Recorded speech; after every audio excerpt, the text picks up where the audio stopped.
Less than an hour from Dublin Airport, these mountains are the familiar haunt of thousands of American visitors every year, desperate to connect with their Irish heritage.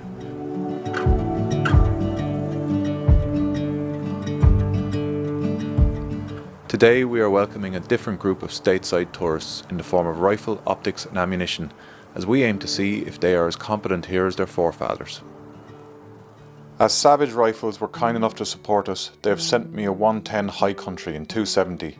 I've never used one before, and straight away it's pretty different to what I'm used to, but let's see how it goes straight out of the box. On top I'm using a Leupold VX5 HD 3-15x56, and it's been a good 10 years since I've looked down a Leupold scope, and I have to say these guys have been working hard. This thing is bright and clear with lots of really cool features.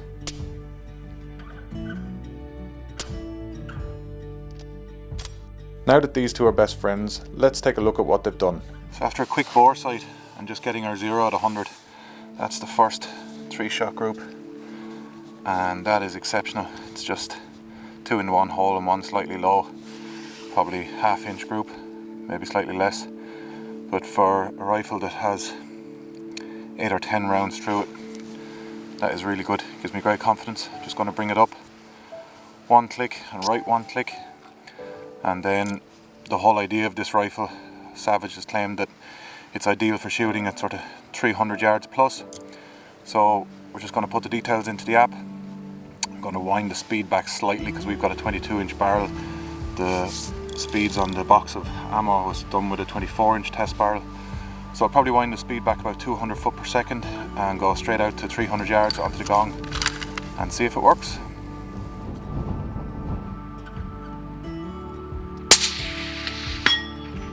Center.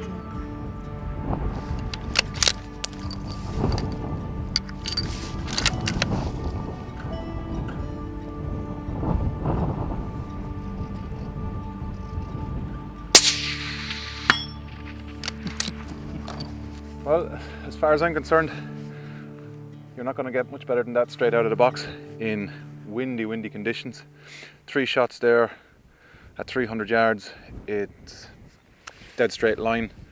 I did round up what the app was giving me to hold over, and I did drop the speed of the bullet down to compensate for a slightly shorter barrel, but from this result I think that I definitely won't round up the dope again. I think that probably 3 3/4 MOA would have been perfect, would have had them all down around the centre. I was holding sort of here for wind, but those 145 ELDX seemed to book the wind really well. It's quite a stiff wind here, and I'm guessing that this was my last shot, and I actually shot at the plate as it was swinging. So when you're shooting at a swinging plate like that, it can easily throw the bullet high just because the plate is at a different angle. But great confidence going into the hunting season with this. This is going to be my stalking rig for part of the season, and yeah, you can't get much more confidence than that out of a first day.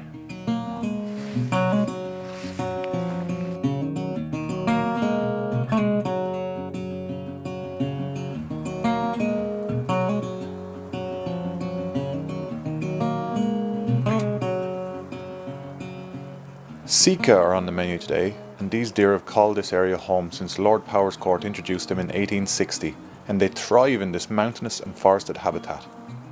Our stalk this morning finds us braving some typically soft Irish weather, and it's quite an exciting hunt for me. Having lost a lot of my desire to pull the trigger, I chose not to shoot a Sika last season, but this year my hunger for hunting has returned, and we're out to find a good cull animal for the table.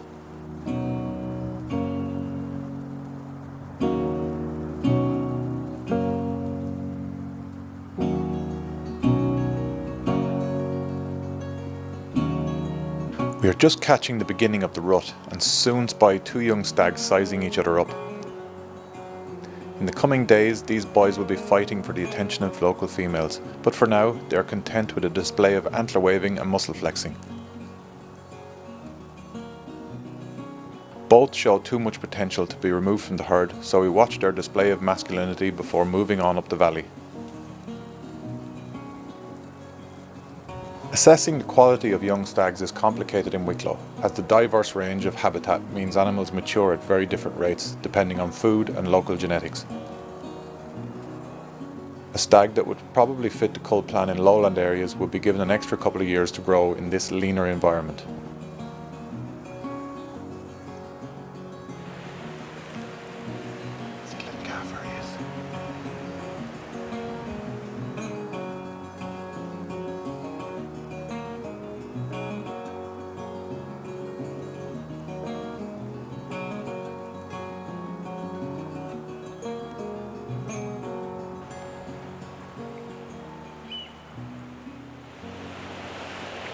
That was really pretty cool. There was way more hinds here than I initially thought. They were all down in this bracket. We ended up with a calf at about 7 or 8 metres. I didn't see it until it copped us and ran up into the others. So they've alerted and moved away, but luckily they've kind of come downwind. They haven't gone up into the area we want to hunt. And I think with this wind and rain and the noise of the river, anything further up the valley won't have heard their alerts. So hopefully when we get past another 100, 150 yards, we'll be into ground where they won't have heard us. Moving higher, we leave the forest and brave the driving rain in conditions that are far from ideal for glassing, filming or shooting. It's in places like this that the modern synthetic stocked and stainless barrel rifle feels most at home, and quality optics are essential to counter the weather's vision dulling effects.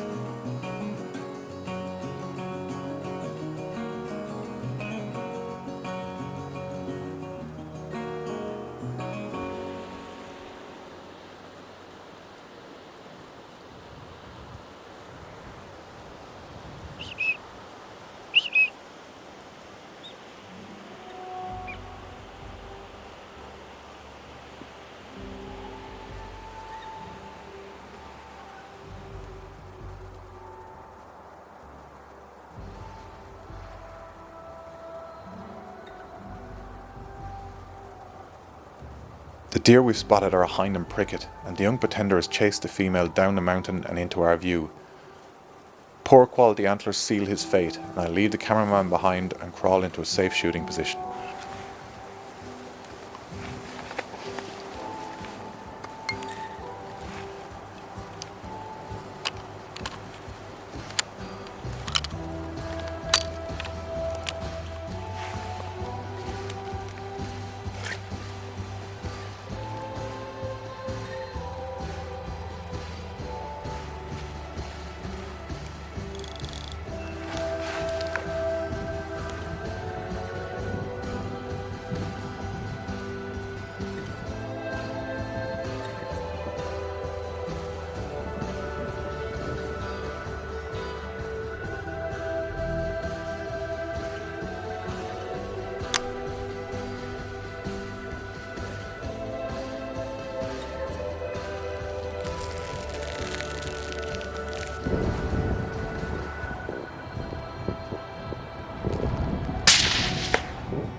Nice one, dude.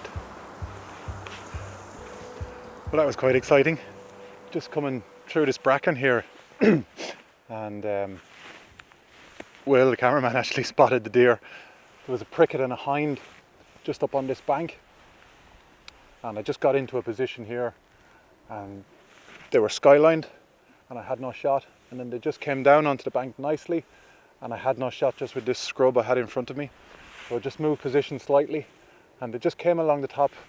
Saw the pricket, he actually tried to cover the hind, and he just moved. They ran across the bank ever so slightly and he just dropped down.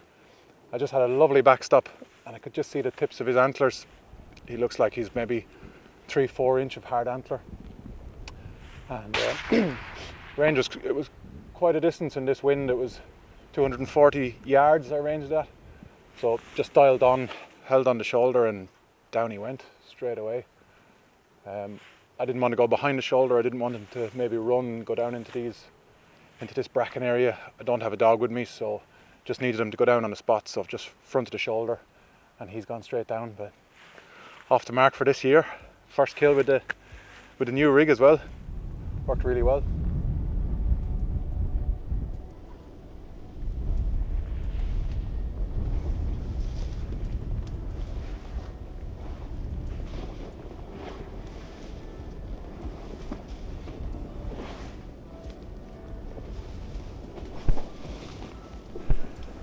So here he is, lovely little pricket, just a 1 year old, and genetics obviously aren't that good. I mean, we've got 1 year old prickets with antlers up to maybe 8-10 inches, so this guy's a good one to take.